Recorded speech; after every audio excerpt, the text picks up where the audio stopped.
töökihtidega. Ma olen ekraanile joonistanud juba 3 erinevat ristkülikut, kollase, punase ja rohelise. Praegusel hetkel on nad kõik ühel kihil ja kui ma neid üksteise peale tõstan, siis näete, mis järjekorras nad asuvad.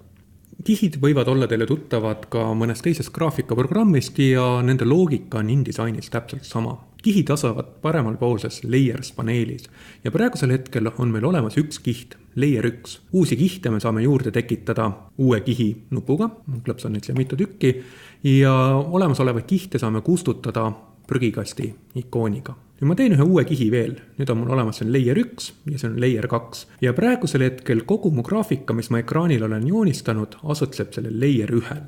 Nüüd kui ma tahan osa graafikat tõsta uuele kihile, siis võimalus on mitu. Esiteks ma võin siin teha sellele graafikale edit, cut, seejärel klõpsata kihi peal number 2 ja vajutada edit, paste ja nüüd tõesti osa graafikat kolis mul teisele kihile või palju mugavam ja kiirem töövõte on märkida ära see graafika, mida me liigutada tahame ja seejärel siin kihi lõpus on mul üks väikene ruudukene.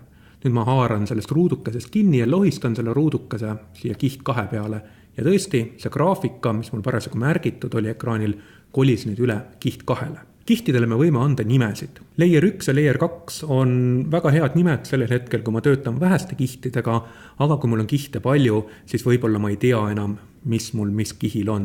Teen topeltklõpsu siin kihi peal ja annan sellele kihile nimeks aluskiht näiteks.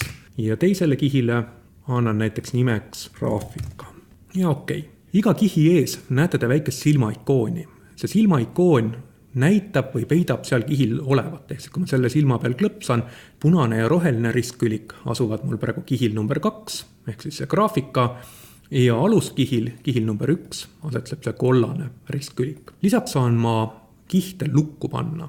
Näiteks olen ma selle kollase aluskihiga ilusasti valmis saanud, ma tõstan ta siia niimoodi ja nüüd alustan tööd selle graafikaga ja kõik on hea selle hetkeni, kui ma üritan see ringi sahmida ja siis kogemata hakkan vahepeal endal seda tausta ka kinni haarama.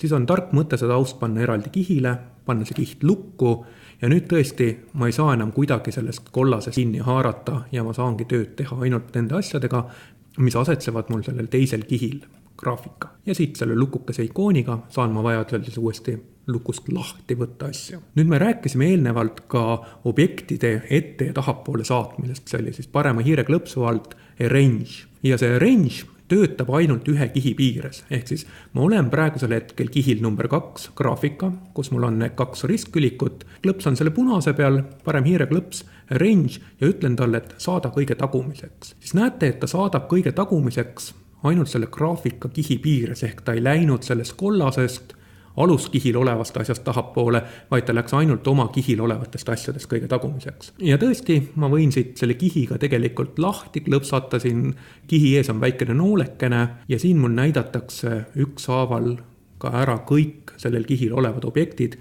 ja siin kihil on tõesti 2 objekti, rektangleid ja ma võin ka siit sellest objektist kinni võtta ja lohistada ta üles poole, lasta lahti ja nüüd tuli see objekt ettepoole. Nii et uusi kihte saame teha siit, create new layer, kihte saame kustutada prügikasti ikoonikesest ja kui me tahame endal graafikat erinevatele kihtidele laiali vedada, siis kõige mugavam on märkida graafika ära ja seejärel siit ruudukesest vedada teda siis kas ühele või teisele kihile ja kihte saab peita ja näidata ja kihte saab lukku panna.